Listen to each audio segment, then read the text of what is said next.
Thank you, everyone. I'm really looking forward to this session. I'm sure you are too. I've often wondered why it is that some of the best, cheapest solutions to environmental and sustainability problems are the last ones considered by the political process. We have an extraordinary panel to begin to answer that question, a set of people that I think have never been on a stage together before, and so this is a real treat. Part of the underlying reason, I think, is that conservatives and progressives both have similar historical roots. Both of those movements were formed to break apart concentrated power. Conservatives, dating back to the Founding Fathers, to break the power of an overreaching government. Progressives, dating back to Teddy Roosevelt and before, to break an overreach of corporate power. Today, it is relatively easy to play those two biases in order to drive public spending on behalf of private interests. It is easy to sell a big spending package, a big tax cut, by crafting a narrative that speaks to, on the left, issues of fairness and justice, protecting people against corporate profiteering, or by nesting it in a narrative on the right about business growth, about military strength, and about national security. The consequence of that is to drive consumption without necessarily driving the creation of value to pay for that consumption. We do it in many ways. The consequence of that is that we have multiple deficits. Dual deficits is the topic of this panel. We face an economic deficit, and we also face a social ecological deficit. And we tend to deal with one of these deficits by making the other one worse. Consequently, the right is right. We are out of money and deep in debt. According to the Treasury Department at the end of last year, total national debt was about $51 trillion. About a fifth of that was the formal national debt. Veterans were owed $6 trillion. Social Security was about $9 trillion in deficit, and Medicare over its life about $25 trillion in deficit. So we face enormous financial deficits. At the same time, the left is also correct. We cannot pay off our debt by extracting it from the poor, extracting it from the middle class, or extracting it from the environment. The debt, in financial terms, equals about the entire combined net worth of all American households, from the top 1% through the 99%. It would be impossible to bring down spending enough to pay that debt off in even a generation, maybe even 2 generations. The only way we can avoid a very hard fall is to grow sustainably, not on the illusion of growth through consumption, whether you're driving straight consumption through Keynesian or through ecological overreach, but through innovation. Today we have a fabulous panel to explore this arena, and an extraordinary group of experts that are joining us today. We have James Hansen. James is director of NASA Goddard Space Center. He is one of the world's foremost climate scientists, famously stood his ground against political pressure to advance his views on climate. He's replacing Tzeporah Berman, who was going to be with us this morning, but she's Canadian and apparently related to her activities on oil sands. She's been denied access to the country for our event today. So James has graciously stood in on her behalf. We have Rob Shapiro, the chief economic advisor to Bill Clinton in his campaign days, the Undersecretary of Commerce under the Clinton administration, co-director of the Climate Task Force, and one of the nation's premier economic analysts. We have Jeff Farmer, the director of organizing for the Teamsters and a real leader in the movement to drive the creation of green jobs, sustainable jobs. We have Chris Lambe, Director of Social Responsibility at Mosaic, one of the companies that is seeking to close the global food and water gap. We have Scott Griffin, from the Chief Sustainability Officer at Greif, the leader in industrial packaging. He's the man who inspired waterware, which is used by women and children in the developing world to reduce the burdens of carrying water. And of course, we need no introduction for Robert F. Kennedy, Jr., one of the nation's leading environmental advocates, the founder of the Waterkeepers Alliance, and one of the people who is bringing the issues of internalizing costs in the free enterprise system most forward. I'm going to start with one question, and I'm going to toss it to Bobby Kennedy to answer, and that is basically, what is the problem? What's the problem of the dual deficits? Well, first of all, let me say this. In addition to being an advocate for NRDC for 30 years and for the Waterkeeper movement, I also, for the past 9 years, have been a partner in the biggest clean tech venture capital firm in the country, which is Vantage Point, and probably the most successful and profitable one. And so I've seen, I've dealt both in the business domain as well as the environmental advocacy domain. And what I would, I think the lesson that I've learned is that in 100% of the cases, good environment, one of the mantras of the big oil companies, the big polluters and their indentured servants on Capitol Hill, is that we have to choose between economic prosperity on the one hand and environmental protection on the other. That is a false choice. In 100% of the situations, good environmental policy is identical to good economic policy. If we want to measure our economy, and this is how we ought to be measuring it, based upon how it produces jobs and the dignity of jobs over the generations, over the long term, and how it preserves the value of the assets of our community. If, on the other hand, we want to do what the big polluters have been urging us to do, which is to treat the planet as if it were a business in liquidation, convert our natural resources to cash as quickly as possible, have a few years of pollution-based prosperity, we can generate an instantaneous cash flow and the illusion of a prosperous economy, and we can make a few people billionaires by impoverishing the rest of us. But our children are going to pay for our joyride, and they're going to pay for it with denuded landscapes, poor health, huge cleanup costs that are going to amplify over time, and that they'll never be able to pay. Environmental injury is deficit spending. It's a way of loading the cost of our generation's prosperity onto the backs of our children, onto the poor who shoulder the disproportionate burden of environmental injury. And one of the things I've done over the past 30 years as an environmental advocate is to constantly confront this argument that an investment in our environment is a diminishment of our nation's wealth. It doesn't diminish our wealth. It's an investment in infrastructure. The same as investing in telecommunications or road construction. It's an investment we have to make if we're going to ensure the economic vitality of our generation and future generations. The last comment I'd make is, and this probably goes to what we're going to talk about later, is that I'm a very strong advocate of free market capitalism, and I believe true free markets are really the answer to our environmental problems. True free markets that force us to force all the actors in the marketplace to internalize the costs of bringing their product to market. It's the externalization of those costs that causes pollution and causes all kinds of other injuries to our society. And the free market is the most powerful economic engine that's ever been devised. But it has to be harnessed to a social purpose. And if it is not, it's going to just carry us down the road to oligarchy and to global apocalypse, and that I'll stop there and give my colleagues a chance to talk. Terrific. Well, Rob Shapiro, you helped President Clinton preside over a period of, I think most people see it as quite a successful period of economic growth and sustainability. How do you see this? How do you see the two deficits? Well, the deficits are clearly related at lots of different levels. One is that when you have a large budget deficit, the first thing that suffers is your ability to make investments in things which you're not investing in now.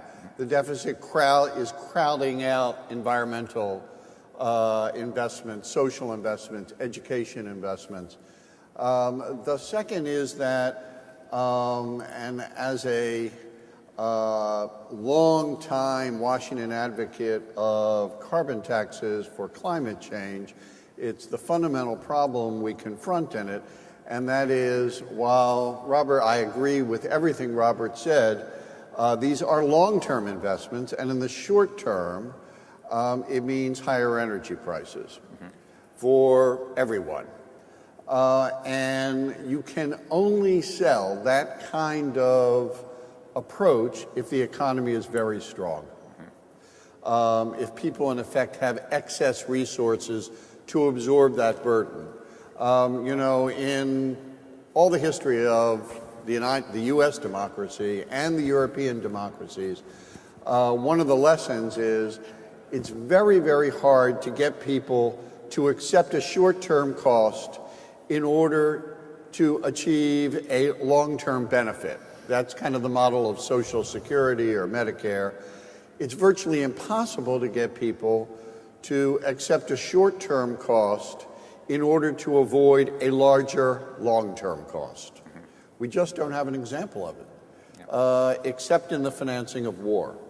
And that's the political challenge we face with respect to climate and other fundamental environmental challenges, that we cannot sell it simply as we must do this as an insurance policy, because at some point in the future, which we cannot specify, terrible things will happen to the planet and to our children, but which we also cannot specify.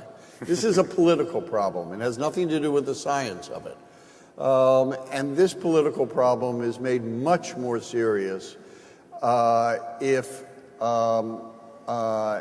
average people, if the majority of the country are seeing their incomes decline or stagnate, as they have for the last 12 years, that is since President Clinton left office, than if there is a sense of excess resources because of fast rising incomes. This says nothing about the legitimacy and the correctness of any of these arguments.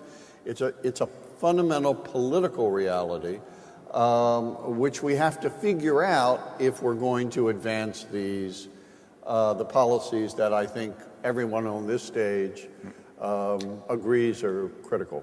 Well, James Hansen, you've been thrown into the political process. You're a career scientist, but have been brought in, to the political process in difficult ways. You've been trying to grapple with this, with the need to develop political consensus to move forward. What's the problem from your perspective?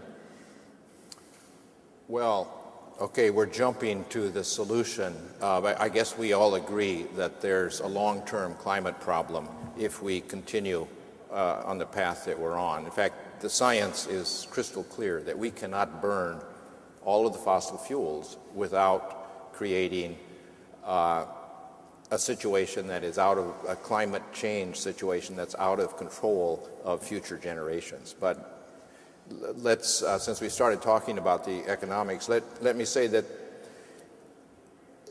it's true that you cannot, it's very difficult to impose a tax during a time when there's such economic difficulties as now. But the basic problem, as Bobby made clear, is that we are not making the fossil fuels pay their true cost to society. We're actually subsidizing them. And furthermore, they don't have to pay for the health impacts of air and water pollution, and they don't have to pay for the climate impacts that will affect especially our children and grandchildren. So the way to solve this problem would be to put a gradually rising fee on carbon emissions, which you must collect at the source so that it's a flat fee that covers all fossil fuels. You collect it at the domestic mine or the port of entry. And that money, in order to make this acceptable to the public and in order to allow the fee to continue to rise over time, the money that is collected should be distributed to the public on a per capita basis, so the person who does better than average in limiting their fossil fuel use will get more in the monthly dividend, which can be distributed electronically to their debit card or their bank account. That approach would allow, with the current distribution of energy use, 60% of the people would get more in the dividend than they pay in increased prices. You're saying and this is this is one of those income redistribution systems. But what you're saying is this is neutrality, that this is a revenue neutral approach. And it lets the marketplace make the decisions instead of subsidizing different energy sources. Let the market decide that. This is the conservative approach. You know, the conservatives, I think, need to understand that if we don't address this climate problem, at some point, the public is, when things get sufficiently obvious, there's going to be a demand for a solution. And it will be like Pearl Harbor, where suddenly the government, it takes over and says, you know, we're doing these things, like the government told Detroit it can't make cars anymore. Yeah. So this will be the impact on people's liberties that conservatives are most concerned about. So I think we can get a bipartisan solution if we can get, and I think it really needs to come from the conservatives, because it does need to be a market-based approach, not one in which we try to get the government to decide what the future energy should be. Let the marketplace make that decision. Appreciate that, and I want to come back to that, to the politics. But first, I want to go to Chris and talk about this from your perspective. You come at from a food and a water perspective, and perhaps from an opportunity as well as a challenge perspective. What's the problem as you see it? Well, when I look at Joule deficits, to me, it's really largely driven by population growth. And we've got 7 billion people on this planet right now, and this planet wasn't designed to house and home 7 billion people. 1 billion people went to bed hungry last night. And when you consider we're going to have 9 billion people on this planet by 2050, you can see the problem that we have currently is going to get a lot worse. So one big challenge with these Joule deficits is how do we grow more food on our current land footprint? Now, there are some places in the world where we can slightly increase our land footprint. But for the most part, we're stuck with what we have. All of our prime arable land is already in production. And we have to be very careful about deforesting. Those forests sequester carbon, and that's very, very important for us. So it really is about more food per acre and more crop per drop. Water, obviously, is a very limited resource. We need water to grow food. Current projections would say that we'll have about a 30% shortfall in water at current demand levels by 2030. But it's not just about food and water, it's about resources in general. Like, just look around this room. Every single thing in this room ultimately came from the land. Stone, metal, wood, even the clothes in your bags. With 9 billion people around, those resources are going to become greatly constrained. There are a finite number of water molecules in our atmosphere. We can't simply produce more. And then throw in the one thing that Thomas Malthus didn't predict, climate change. Now you've got uncertainty added to all of that. We may still have the same number of water molecules, but they probably won't be distributed in the same way. Places that used to be wet may become dry. Places that used to become dry may become wet. I don't know if any of you know very much about farming, but that's not very, very good for farming practices. So really this is a simple case of supply and demand. We have far too much demand and not enough supply, and it's going to put great constraints on food, water, capital, energy, everything. One of the things we have an ample supply of is people ready to work. And Jeff Farmer, I wonder if you can comment on how we can put some of the people to work doing some of the environmental and filling that deficit. Well, you know, I feel somewhat like as a union organizer in the belly of the beast here in Wall Street. But I want to just, tonight we're going to have a debate, and there's going to be a lot of talk about jobs. What there's not going to be a lot of talk about is income. And I just think that sometimes we're ignoring what is most prevalent in front of us. And every day we pick up the paper and we read about, you know, the 6 Walton family heirs whose income or whose wealth is equal to 42% of the U.S. population, or that CEO pay is 343 times that of an average worker. And I think there's a number of reasons for that, and one, you know, very, very critically of our own labor movement is that we've allowed, you know, the percentage of union membership to decline. We've allowed, as a society, we've allowed the tax code to be simply, you know, become a mess and become very, very unfair. But I think fundamentally the problem is with extreme, you know, we have the greatest income equality now of any industrialized nation. The greatest income inequality since the robber barons of our time. So, the interesting thing to me is that we're not out of money as a society. We just don't have access to the money that's been created. It's been appropriated by the extremely wealthy, and we've allowed that to happen. So, what are the ramifications of that? Well, all the things that have been mentioned. We have an inability to invest in infrastructure. We're not bold with our solutions. We're not engaged in public purposes, and it limits our vision. So as Bobby said, it presents us with these fatal false choices between jobs and the environment. Mm-hmm. So it seems like fundamentally to our future as a society and to grappling with some of these incredibly pressing environmental issues, we need the resources to be mobilized for this cause. And I believe one starting point really has to be to take a serious look at the income inequality in our society. Our union has tried on a number of occasions to deal with this false dichotomy between jobs and the environment. Perhaps I can talk about those a little bit later, but there are things that can be done, but we need to be bold and we need to be strategic. Now, Scott, I want to come back to the issues of income inequality as well, but Scott, from a business opportunity perspective, you're active with WBCSD. What's your thought on the dual deficits? Sure. So, thank you.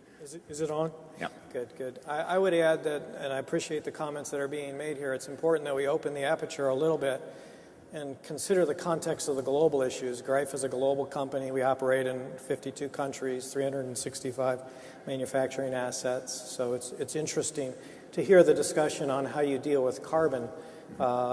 Sometimes a corporate perspective may be more look at carbon from a consumption perspective versus a production perspective. There's just a tremendous debate. But from where Greif sits, we clearly see this as an opportunity. We see that the only real reason these deficits should persist is if we continue to take legacy solutions and try to employ them against new world challenges. Mm-hmm.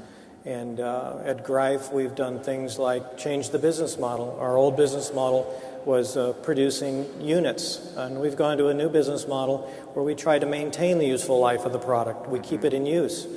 50 years ago, that would have not been an economically viable solution. Actually, now we've invested over $300 million in that business, and it's a quite profitable unit. And we've reduced our carbon footprint significantly by doing that. So what I would say is, from a business perspective, we're going to tackle it with innovation. We're going to tackle it with strategy, and we're going to have a real serious look at what we call sustainable consumption, redesigning the business models. Now, is it possible, given the current context, Bobby Kennedy talked about externalities and the need to internalize them for the free market to work. You're talking about innovation, changing the business model so that you have a longer-term perspective. Is it possible to get there without internalizing externalities, without law, Bobby? I think you have to force industry to internalize their externalities. And let me just start by kind of contesting something that I think I heard from Bob Shapiro, which was that when we have high deficits, it makes it more difficult for us to find investment in the marketplace. I don't believe that. We've had higher deficits, for example, after World War II than we had now, when you compare it to GMP, and we got out of that by growing our economy. not by paying off the deficit, but by growing our economy. Well, and today there's huge amounts of capital in the marketplace. They're just not being allocated rationally and to things that we ought to be allocating to as a nation. To your issue of externalities, and this is connected, I believe, as I said at the outset, in free market capitalism, a true free market, which we don't have in this country, a true free market promotes efficiency. Efficiency means the elimination of waste, and pollution is waste. A true free market would encourage us to properly value our natural resources, the commons, the public trust assets, and it's the undervaluation of those assets that causes us to use them wastefully. In a true free market, you can't make yourself rich without making your neighbors rich and without enriching your community. But what polluters do is they make themselves rich by making everybody else poor. They raise standards of living for themselves by lowering quality of life for everybody else. And they do that by escaping the discipline of the free market. You show me a polluter, I'll show you a subsidy. I'll show you a fat cat using political clout to escape the discipline of the free market and force the public to pay his production costs. Why is it that we as a nation are allowing an oil industry to dominate our political system so that we're borrowing $1 billion a day from nations that don't share our values in order to import $1 billion of oil a day, largely from nations that don't share our values, some of which are outright hostile to us. We're funding, in essence, through our addiction to oil, both sides of the war against terror. We spend $100 billion a year on our military expenditures in the Gulf. On oil imposes all of these other costs, poisoning the Gulf of Mexico, poisoning Valdez, all of these other costs on our society, the health care costs, etc. Plus, we give them $55 billion a year in free subsidies through the oil depletion allowance and all these other loopholes that we've put in, that their lobbyists have put into the tax code. This is a mature industry that deserves no subsidies. If we want to give subsidies to an industry, we ought to be jump-starting industries that are in our national interest to start, not ones that are addicting us to foreign wars, etc. The thing that, right now we are in a position, in a really great position, to be able to even with these subsidies. I had lunch a couple of weeks ago with David Crane, who's the head of NRG, which is one of the biggest energy providers in our country. And he has coal plants, he has nuke plants, he has gas plants. And he said to me, the future is in solar. Because right now in 20 states, I can buy solar panels from my vendors and use those solar panels, install them, and produce electrons cheaper than I can at grid parity. So cheaper than any other of the incumbents. And he said within 5 years that this year solar dropped 73%. It's dropping 35% per year. So even with these huge subsidies to the incumbents, the renewables are still beating them head-to-head in the marketplace. Yeah.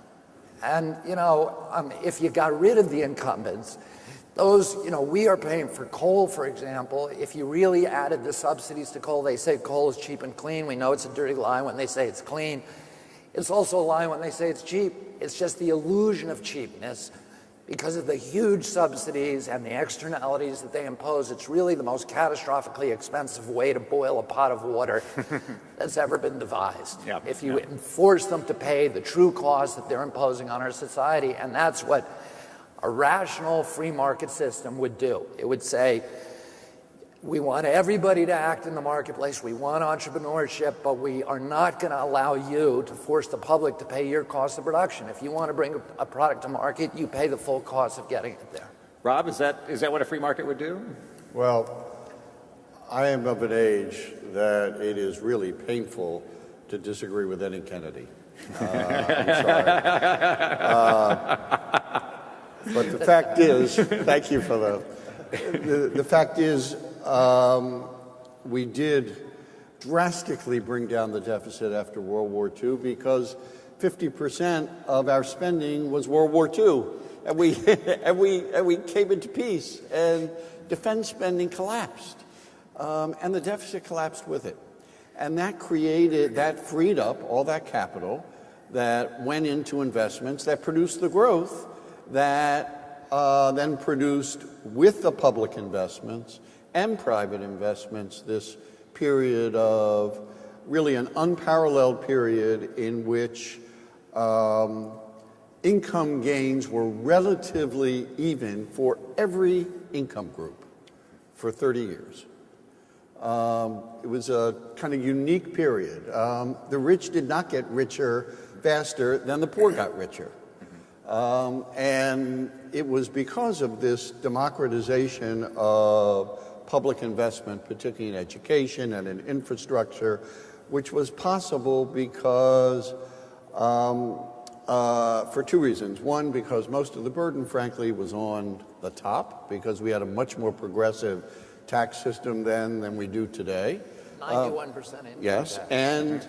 and fewer. You know, we have a higher tax rate on high-income people today, but we say to them, but most of your income is not going to be subject to that, because most of your income comes from capital made in the environs of this building.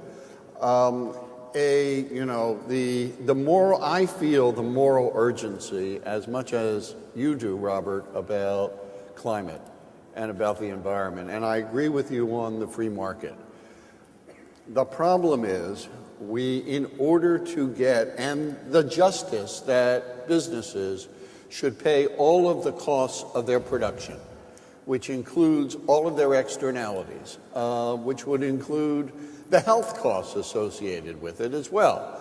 I agree with that as an economist. I agree with that as a progressive. But the country doesn't see things as abstractly as we do. Most people are struggling, and have been struggling for at least a decade, with stagnating or declining incomes, with contracting health care coverage, with fast rising education costs, and now on top of that, the destruction of between a third and a half of their wealth, because the wealth of 80% of the country exists almost entirely in their home equity.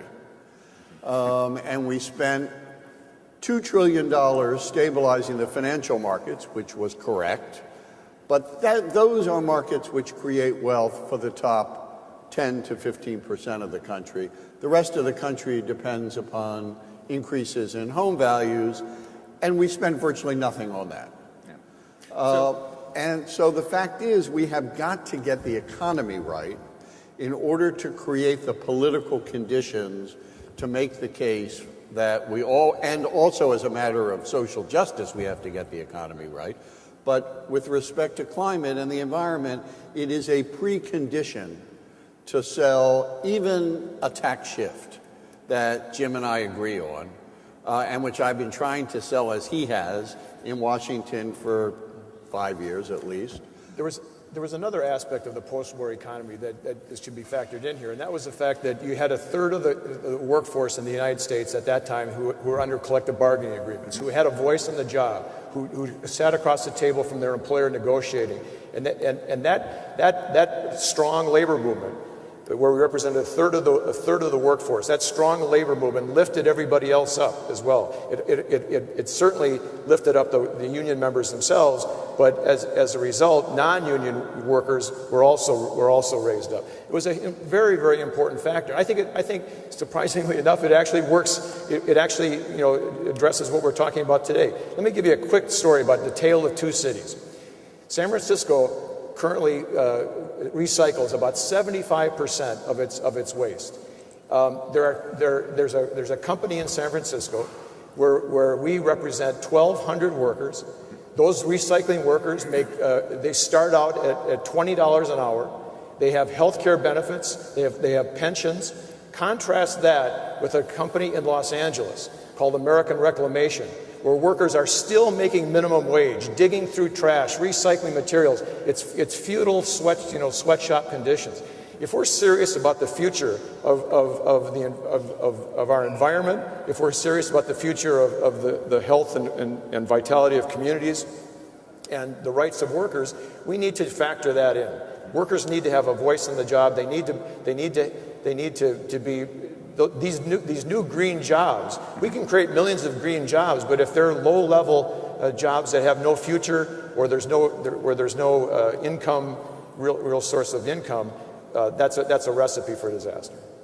Is it a matter of since union membership is down, building union membership back up, making it easier to sign up employees to be members of unions, and when you say that we have enough money, it's just not distributed properly, is it just a matter of going in and redistributing that money? I mean, some on the right would differ from their interpretation of what you're saying. Well, of course, but what we've been talking about here with the tax codes and various things is that we've been witnessing before our very eyes for years, for decades now, the redistribution of wealth in this country. So what we're saying is that I'm a card-carrying income redistributionist. But the fact is that there has to be a balance, and with a weak labor movement and weak labor laws and that counterbalance, that countervailing force is not there. And again, it's not just about proprietary a union membership. It's about our ability to have a voice that it acts kind of as a buffer to those who would want to. So creating and is there a change in the labor movement? Since I was in college, folks from the labor community have been saying we've got to get more people in unions, and I look at it and I think, well, maybe the union needs to adapt to modern needs. Is there a need for the union community, for the labor community, to reconceptualize itself? Oh, there's no question about it, and I think I believe we're doing that. Probably not as fast a pace as we should, but I think we should keep in mind that we have a labor law system, if you will, in this country, a labor policy that is so antiquated. It harkens back to the early days of the 20th century. There's somewhere in the neighborhood of 10 to 15 million workers who are labeled as independent contractors. In many cases, it's a sham. We have thousands or millions of workers who are temporary workers. So there's countless workers who are not covered by any kind of system of labor law or labor policy. They're essentially disenfranchised, if you will. James Hansen, you're proposing an approach to internalizing externalities, which achieves some of this. Tell us a little bit more about. Yeah, let me go back to we agree that there's a basic problem that if we burn all the fossil fuels, the planet is in trouble, and our children and grandchildren have a problem that they're not going to be able to solve.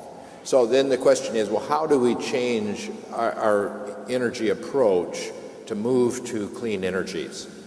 And, the problem that we have as we go from one administration to another, one administration will say, let's subsidize clean energies, solar panels and windmills, and then we'll get a change of administration and we go back to not reducing those subsidies and continuing the subsidies of fossil fuels.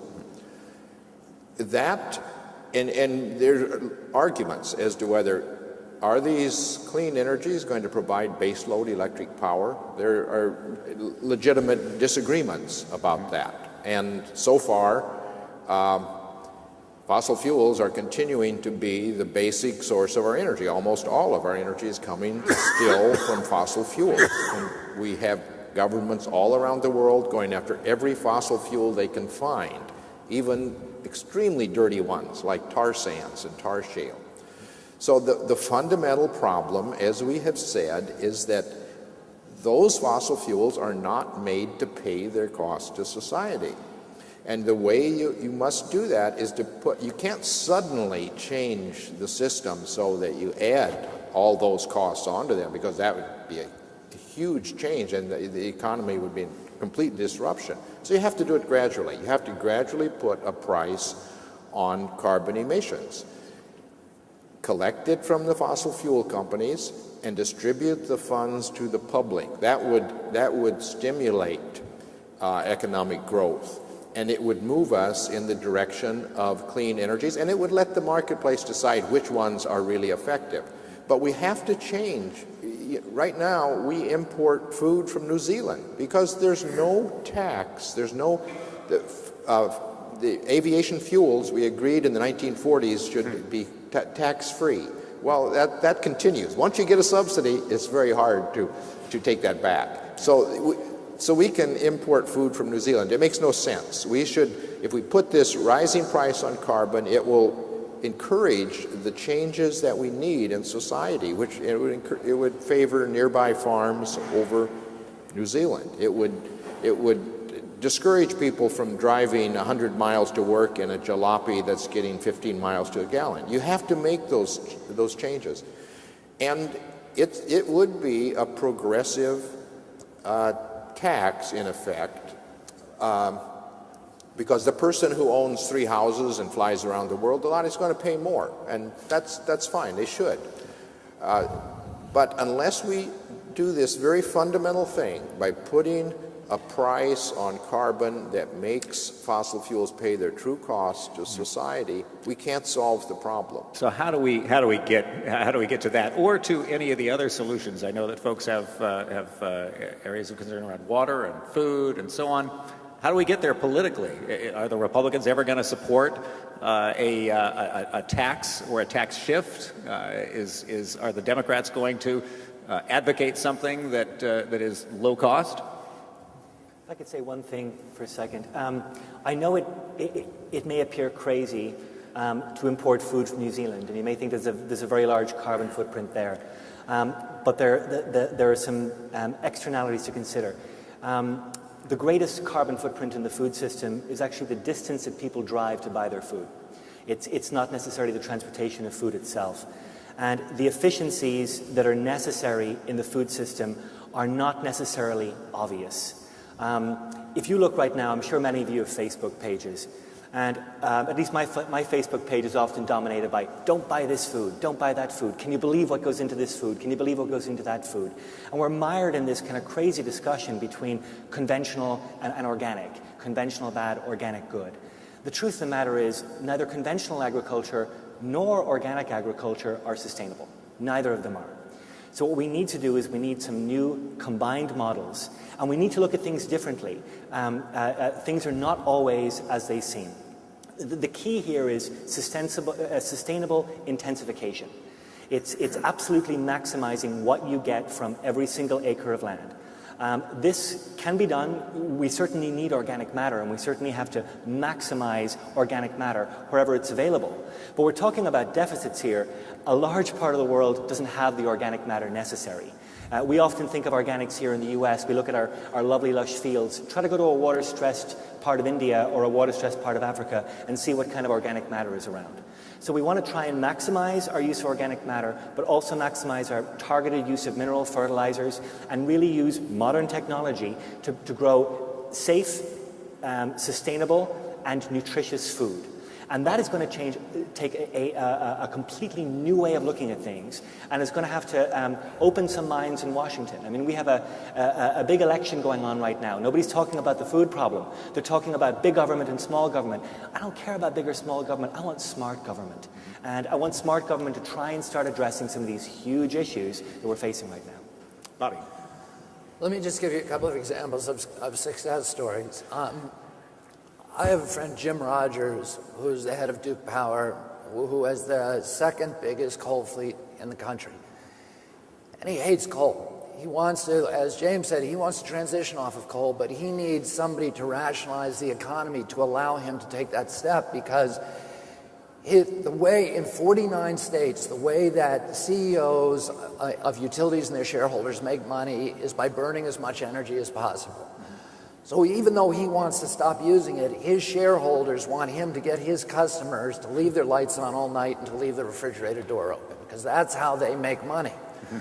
So in California, in 1982, my group, NRDC, rewrote the rule in California so that the CEOs of utilities make money not by burning more energy, but by encouraging their customers to conserve energy and by switching to renewables. They make the same amount of money, and their shareholders make the same amount of money, Pacific Gas and Electric, Southern California Edison, but they do it by doing good things for society. Right now, Jim Rogers has to wake up every morning and decide whether he's going to serve the interests of humanity, of his country, of the future of civilization, or whether he's going to serve his shareholders that day. And that's a really bad place for us to put the smartest CEOs and people in our country, where they have to make money by doing bad things to our country. So we changed the rule in California, and as a result of that, now in California, it used to be, and this wasn't a radical idea, because before we had dereg, CEOs of utility, if they wanted to build, the way they would make money is by building a capital asset and then billing their customers for it, their customer base. So they'd go out to the PUC, they'd say, we want to build a dam, it's going to cost $100 million. We want to integrate that cost into our rate base, here's our show of need, and they would stamp it, the PUC would stamp it approved, and they would go out and do it. Now in California, the head of the utility will go to the PUC and say, we want to rip out the Edison light bulbs from 1 million homes, we want to rip out the inefficient refrigerators, the inefficient boilers, and replace them at our expense, and then integrate those costs into our rate base. It's going to cost $100 million. We'll save 3 times the amount of money as we would make by making that dam. But we're going to do it by doing good things, and we want to build renewables. And as a result of that today, Californians use half the energy that anybody else in the country does per capita. Californians use 6,000 kilowatt hours per year. The rest of us use between 11 and 14,000, and that makes their state more competitive. One other example. One of our companies, BrightSource, is today building the biggest power plant in America, 2.7 gigawatt power plant. It's a solar thermal plant in the Mojave Desert. This is a mirror farm in the desert that heats up a turbine and produces energy very efficiently when the sun is shining. We have 20-year power purchase agreements with Pacific Gas and Electric in Southern California. Bechtel is doing the construction. We're building that plant in 3 years. It takes 10 years to build a coal plant, 10 years to build a gas plant, 30 years to build a nuke plant. We're building it at a cost of $3 billion a gigawatt. A nuke plant costs $15 billion a gigawatt. A coal plant costs $3 billion a gigawatt, and a gas and oil plant costs $3 billion a gigawatt. But once you build our plant, it's free energy forever, because the photons are hitting the Earth every day for free. All we have to do is build the infrastructure to pick them up, harvest them, and put them into the grid. The government has to build a grid for us. Once you do that, private capital is going to flood into that area and make these things. Why? Because it's cheaper. If once you build that coal plant for the same $3 billion, now the big costs start, because now you got to cut down the Appalachians, ship them across the country in rail yards, burn the coal, poison every fish in America with mercury, which is, according to the National Science, every freshwater fish in America. Poison 1 out of every 6 American women with mercury, 270,000 children a year with mercury, kill 60,000 people a year, impose costs on our healthcare system of $75 billion a year from ozone and particulates, acidify, sterilize 1/5 of the lakes in the Appalachians. All of these other costs that come after you build that coal plant. Yeah. Once you build the oil plant, now you've got to go to Saudi Arabia, put a hole in the ground, bring out the oil, refine it expensively, genuflect to the sheiks who despise democracy and are hated by their own people, get in wars periodically that cost us $4.3 trillion, which is what OMB says this one's going to cost us. Bring it across the Atlantic with a military escort that, guess what, Exxon doesn't pay for, you and I do. Spill it all over the Gulf, spill it all over Valdez, burn it, and poison everybody in the country. Yeah. So the big costs happen after you build that plant. Once you build our plant, it's free energy forever. Last point, here's the math. We use 500 gigawatts at peak demand of carbon-based fuel in this country. At over 50 years, which is the life of the power plant, at 2% growth, we have to double that. So we need 1,000 gigawatts to completely decarbonize America. At $3 billion a gigawatt, which we can do, that's the same cost as wind and solar, we can do that, and we can do it really quickly for $3 trillion, which is less than the cost of the Iraq War, and we never have to get in a war in the Mideast again. And we have clean energy, we save $345 billion, plus we pay for it in 2.5 years by getting rid of the $750 billion that we're sending out of the country to buy oil every year. It makes economic sense, and we have the capacity to do it now. It's not as easy as that, as I make it seem, but it's a lot easier than getting in a war in Iraq. It's, you know, what has baffled me for a number of years, and it becomes clear, it should have been obvious to me a generation or two ago, why are the simplest solutions and the lowest cost solutions, you talk about, you know, a variety of solutions that cut costs, why are those the hardest politically to get through? And what we have seen, I think when Congress tried to deal with the climate issue, you saw this, a very simple Republican idea, cap and trade, becoming, in the minds of some, more of an opportunity to raise money and then distribute it to various political constituencies in order to do the pragmatic work of building the votes that you needed to get it done.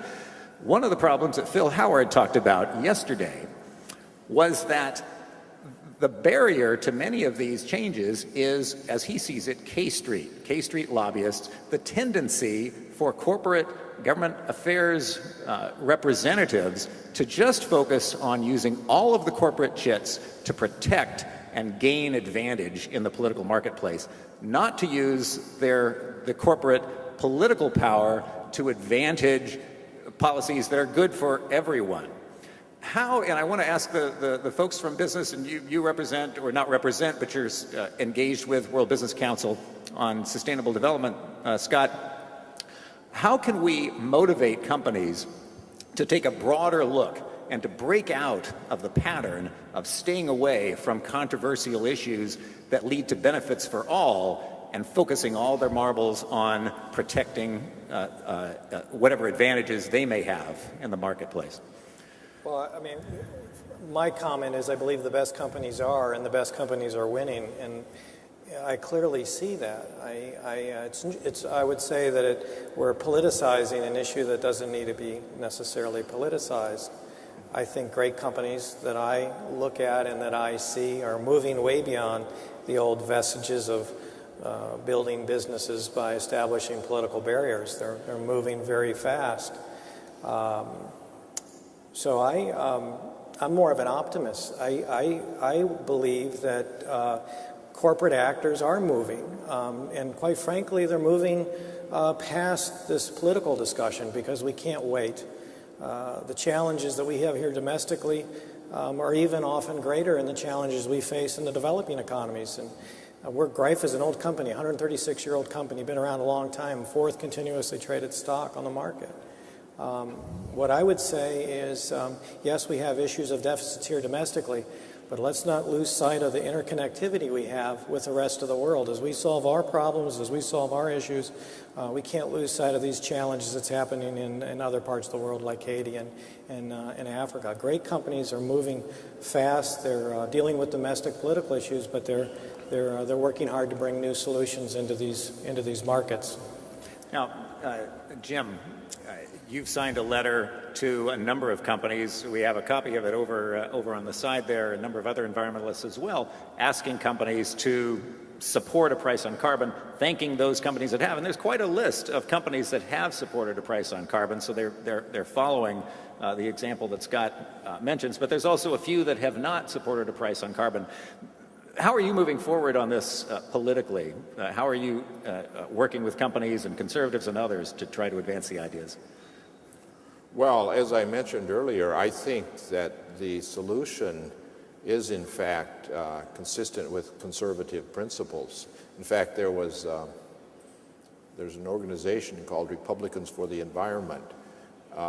The head of that organization read some of the articles I wrote about fee and dividend, and he wrote an article in which he endorsed that concept and pointed out that it was consistent with conservative principles. It doesn't tell people that they have to use this kind of energy or they have to do that. It's allowing them to make their own decisions about what energies they will use, and if they want to waste their money, they're free to do that. But over time, most people will recognize the merits of clean energies, and so that was one example. Now, I think there may have been some pushback by the fossil fuel industry. Because I got disinvited from to giving the keynote talk at that organization. But now, more recently, I have gone to Washington and talked and spoken about this at the weekly meeting that Grover Norquist has.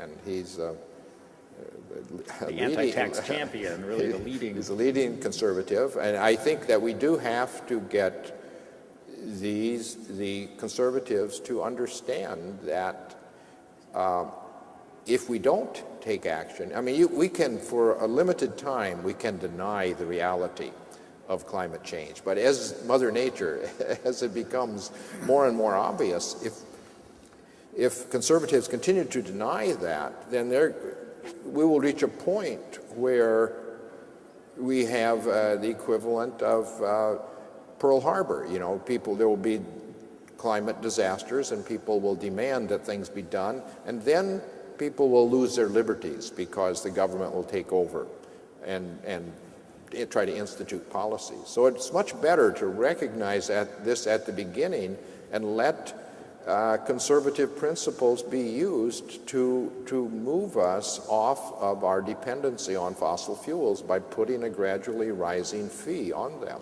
Rob, is that? Well, let's be clear about how this works, and then we can see who actually opposes it and who doesn't. This is an excise tax. It will virtually all be passed on in prices. Exactly, that's the idea. Wait a minute. And right, that is the idea. In order to put the country on a path that would lead to a sustainable level of greenhouse gas emissions that is sustainable with respect to the concentrations in the atmosphere, we're talking about, and it would be phased up, we're talking about between an average of, in 2005 dollars, $1,500 to $1,800 per household in additional energy and energy-related costs. Exxon knows it's going to pass this on and knows that oil is still going to be used because we have a fleet of automobiles that depends on it, and they understand that there's also that conservation will reduce that. That's fine. They have a global market. The coal industry knows this will reduce the use of coal by probably 50%. The coal industry is adamantly opposed to this. The political barrier here is not, frankly, K Street, though K Street does lots of terrible things. The political barrier is, how do we explain and how do we offset for an average American family an increase in their costs of $1,500 to $2,000 a year? Now, one way to try to reduce that is all the things that Bobby talked about. That is conservation and investments in alternative fuels. And in that regard, I just want to say that we have a presidential debate tonight. The single most underestimated piece of legislation of the last 10 years was the Stimulus Act, which included $90 billion in new support for alternative energy technologies, which included the first investments in a new grid so that, in fact, we could, people can conserve in a much more efficient way. It's a, there's a new book out called The New Deal by Michael Grunwald of Time magazine, which makes this argument very effectively that it is a really transformative piece of legislation. But the fact is, we have to do all that because the Congress will not pass legislation, no matter how much they believe in climate, that the public will then say, you have increased my cost by what? Jim, the public will be the biggest supporter. Let me give you specific numbers. If we use the John Larson tax rate, which is $15 a ton, going up $10 a ton, at the end of 10 years, it's $115 a ton. That's $1 a gallon on gasoline. At the current fossil fuel use in the United States, that would generate $600 billion a year. You distribute that to the legal residents of the country, it's between $2,000 and $3,000 per legal resident per year. That's a lot of money. And their energy prices will go up, other prices will go up, everything that uses energy will be affected in a proper way. The economy will make those decisions. 60% of the people will get more in this dividend if you give the money to them. Don't let the government say, I'm going to invest this in solar panels or anything else. The marketplace will make those decisions. But the public, most people will get more in the dividend, and at the end of 10 years, our carbon emissions would be reduced 30%, which is 10 times more than the amount of carbon carried by the Keystone XL pipeline. So it's the sensible way to solve our energy problems rather than going out and drilling for tar sands oil. And if this were explained to the public, then they can understand this, and it's to their benefit and it's to their children's benefit. What we need is some honest politicians who will stand up and explain the situation to them. And there's no reason why you can't get this to work, and it's a conservative approach. It's consistent with conservative principles. Bobby, how do we get this done? Yeah, I again would disagree with Bob. Sorry. I expected. I think this is a sort of a classic pitfall of looking at the cost of environmental regulation without looking at its benefits or without really understanding the vast domain of alternatives. Oil can't pass their excise tax on to the rest of us if we have alternative forms of energy that become economical when oil hits $75 a barrel, which we do. Now, we have in our portfolio 2 electric car companies. To drive an electric car from the beginning, including the cost of the car, costs about 6 cents a mile. It costs 60 cents a mile to drive an internal combustion engine. So, the market is going to drive us there in one way or the other, just the rational market drivers. The question is the incumbents and the incumbents at this point have power to stop that from happening, but, gradually that's going to erode. We have a company called Switch, which was on the cover of Wired magazine a couple of months ago. There's 1,000 LED light bulb companies in the world. About 750 of them are in China. But we believe that we've picked the one that's going to be the Google of that space. It will be available in every Best Buy in 2 months at a cost of $15 for a 60-watt bulb. An Edison bulb costs 79 cents. But an Edison bulb uses $14 of energy a year. Our bulb only uses $1. Our bulb will last for 30 years. An Edison bulb only lasts for 1 year. So if you look at those costs over the year, and within 6 months, our bulb's going to be down to $6 a bulb. So in 6 months, you make up your money. We have technological alternatives out there, like wind, like the plants that we're building, like solar and electric cars, LED light bulbs that are going to make it really difficult for the carbon cronies and the incumbents to pass new costs on to the American public, because there's other places they can go to get that energy or just stop using it. I'd like to thank our panel. I think we are out of time, but I want to thank our great panel for a discussion this morning. Richard. How about another big round of applause for Bill Shireman for doing a great job moderating what I know was a very robust and wonderful conversation. Gentlemen, thank you all for participating in today's discussion.